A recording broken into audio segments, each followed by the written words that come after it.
বাঁচতে তৃণমূল বিজেপির বিরুদ্ধে সমস্ত মানুষ এক হও,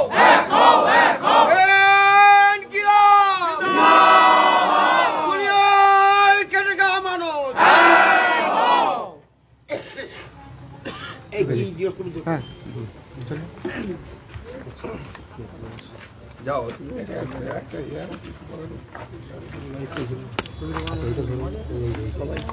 হাতে রাখো দেওয়ালে সময়। এর আগে আর কোনো নির্বাচন লড়েছিলেন না? এই প্রথমবার। ওই প্রথম। কি মনে করছেন পাশে কতটা প্রার্থীদের সাহায্য পাচ্ছেন? একদম তো নতুন, কর্মীদের কেমন সাহায্য পাচ্ছে? ভীষণ উৎসাহ। আমরা 100% জয়ের বিষয়ে আমরা নিশ্চিত। পেশা কি আপনার? প্রাথমিক শিক্ষকতা। আচ্ছা, আপনার বাবা তো বিধায়ক ছিলেন, সেই সময় কি চাকরি পেয়েছিলেন না তার সুপারিশে? আরটিআই রয়েছে, আরটিআই করে জেনে নিতে পারেন। এইটা বরঞ্চ সুবিধে। আপনি প্রশ্ন করলেন, আমার খুব ভালো লাগলো। এই প্রশ্ন যারা করছেন তারা একটু জিজ্ঞাসা করে নিন, এবং আরটিআই এ রয়েছে, আমি যা প্রশ্ন করবে তার উত্তর দিতে আমি বাধ্য। আজকে সারাদিনে কি কর্মসূচি আছে? এখান থেকে আমরা এলাকার লোকেদের সঙ্গে পরিচিত হব, তারপরে পার্টি আরও বিভিন্ন জায়গায় আমাদের কর্মসূচি নিয়েছে, সেখানে মানুষের কাছে যাব। দাদা, দেখা যাচ্ছে যে সিপিএমেও এখানে যেমন আপনি প্রার্থী হয়েছেন, বিজেপি দিয়েছে, তারপরে তৃণমূল দিয়েছে। তৃণমূল সবচেয়ে এখন ক্ষমতাশালী, সেই জায়গায় ভোট করাবেন।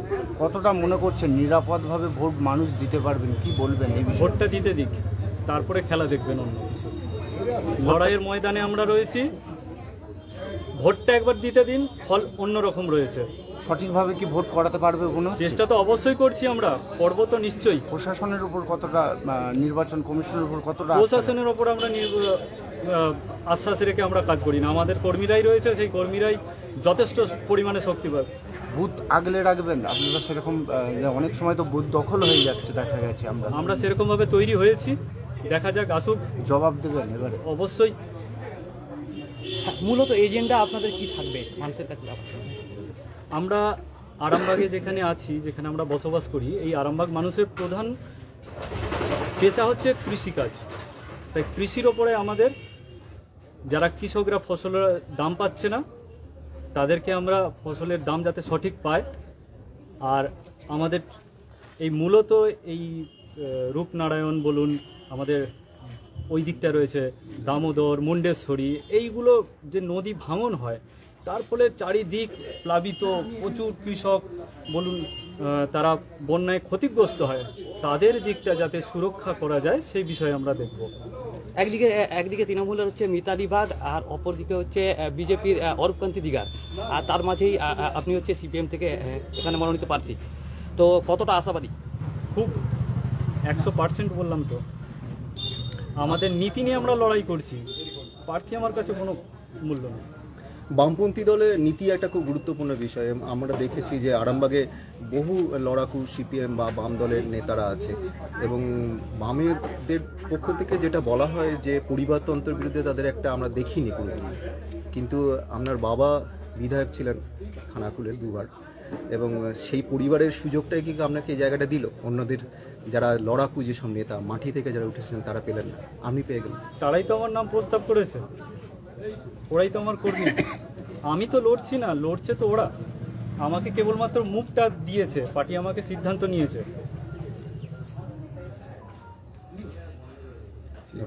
ঠিক আছে। একেবারে কিন্তু আমরা যেটা হচ্ছে খানাকুলের যে সিপিএম, সেই সিপিএমের কার্যালয়, সেই সিপিএমের কার্যালয়ের সামনে কিন্তু আমরা এই মুহূর্তে দাঁড়িয়ে রয়েছি। দাঁড়াবে সামনে, ধরে দেবো সামনে, দাঁড়াবে ক্যামেরা ধরে দেবো? হ্যাঁ, তুমি বলতে হবে রেডি যাচ্ছে। লোগো থাকবে না, লোক কেন? হ্যাঁ, আমরা এই মুহূর্তে দাঁড়িয়ে রয়েছি খানাকুল 1 নম্বর ব্লকের একেবারে সামনে, যেখানে কিন্তু যে সিপিএমের যে জোনাল অফিস, সেই যে কার্যালয়, খানাকুল 1 নম্বর যে এরিয়া কমিটি, সেই এরিয়া কমিটির মধ্যে কিন্তু আমরা পেয়ে গেছিলাম যে সিপিএম, যেটা হচ্ছে বামফ্রন্টের মনোনীত সিপিএম প্রার্থী সেই বিপ্লব মৈত্রকে আমরা পেয়েছিলাম এবং তার কাছ থেকে আমরা বিভিন্ন ধরনের যে প্রশ্ন করেছি, সাংবাদিকদের প্রশ্ন উত্তরে তিনি কিন্তু জানিয়েছেন তিনি কিন্তু অনেকটাই আশাবাদী এবং বিভিন্ন যে খানাকুলের যে বন্যাপ্লাবিত এলাকা, সেই বন্যাপ্লাবিত এলাকার উপরে এবং রাস্তাঘাট তার বেশ করে কিন্তু তিনি আগাবেন এবং তিনি আশাবাদী যে এখান থেকে তিনি কিন্তু একটা বড় ধরনের ফলাফল করবেন, কিন্তু সেটা আমরা জানতে পেরেছি খানাকুলে এখন তিনি এখানে এরপরই যেটা আমরা তাদের কাছ থেকে জানতে পেরেছি এরপরে কিন্তু তিনি রাহাটি চলে যাবেন, তারপরেই কিন্তু সেখান থেকে তিনি ভোট প্রচার করবেন, কিন্তু সেইভাবে আমরা জানতে পেরেছি।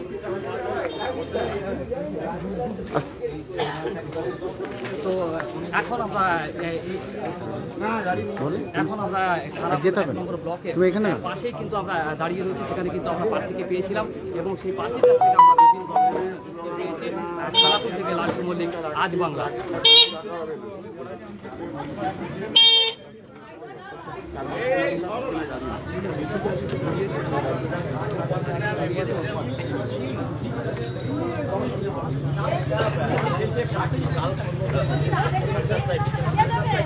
আসুন না দেখি এসেছে।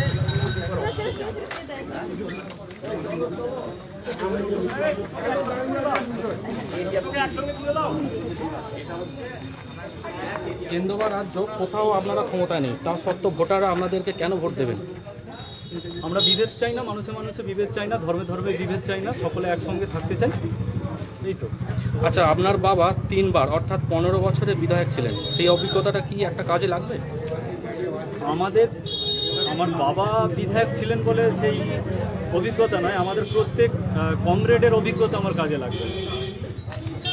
আচ্ছা, দল এবারে সৃজন, সায়ন, দীপশিতা এবং আপনার মতো তরুণদের প্রার্থী করেছে, ভোটে এবার নতুন মুখ জয়ের ক্ষেত্রে কতটা সুবিধা দেবে?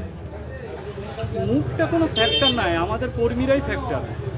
আমাদের কর্মীরা যে পরিমাণে খাটে সেই হিসাবেই ভোটটা যদি ঠিকঠাক হয় বা ঠিকঠাক এতদিন হতো আমরা ঠিক জায়গাতেই পৌঁছাতাম, মানুষকে ভোট দিতে দিই, আর এবারে আমরা ঠিকভাবে ভোট করাবোই।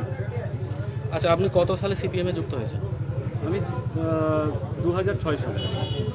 আপনার বামপন্থী রাজনীতি ইতিহাসটা একটু যদি বলেন, প্রথমে কবে থেকে এসএফআই করেছেন, তারপর কিভাবে ডিওএফে যোগ দিলেন, তারপর কিভাবে সিপিএমে এলেন? 2002 সাল থেকে ছাত্র রাজনীতিতে যুক্ত, সেখান থেকেই কলেজ থেকে কলেজে ছিলাম, কলেজে সাধারণ সম্পাদক হিসাবে আমাকে দায়িত্ব দিয়েছিল এসএফআই। তারপরে যুবতে আসি এবং পরবর্তীকালে শিক্ষকতা পেয়ে শিক্ষক সংগঠনের সঙ্গে যুক্ত হয়েছি। বর্তমানে আপনি কি পেশায় আছেন? প্রাথমিক শিক্ষক হিসাবে। আপনার পড়াশোনা সম্পর্কে একটু যদি বলেন এবং আপনি কী নিয়ে পাস করেছেন?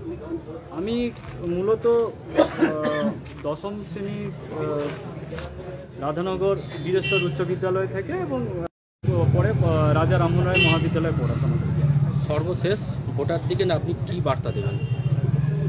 ভোটারদের বার্তা বলবো, সাথে থাকুন, দেখুন আমরা বিভেদ চাই না, মানুষের আমাদের উন্নতি হচ্ছে সব থেকে প্রধান লক্ষ্য। ধর্মে ধর্মে কোনো বিভেদ নয়। আপনার বাড়ির যে ছেলেটা পড়াশোনা করছে আগামী দিনে যাতে চাকরি পায় তার সুনিশ্চিত গ্যারান্টি করার জন্যই আমাদের বামপন্থী প্রার্থীদের জয়যুক্ত করতে হবে।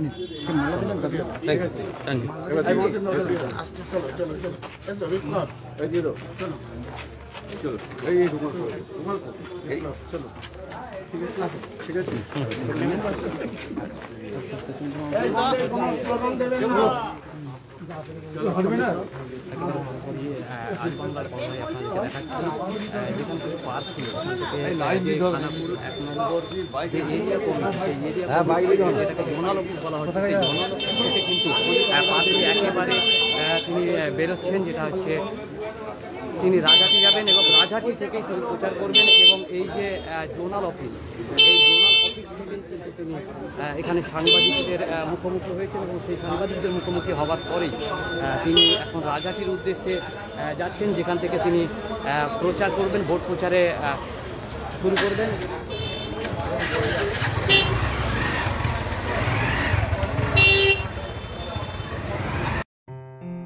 আসন্ন লোকসভা নির্বাচনে রাজ্যের প্রতিটি প্রান্তে বামফ্রন্ট প্রার্থীদের জয়ী করুন।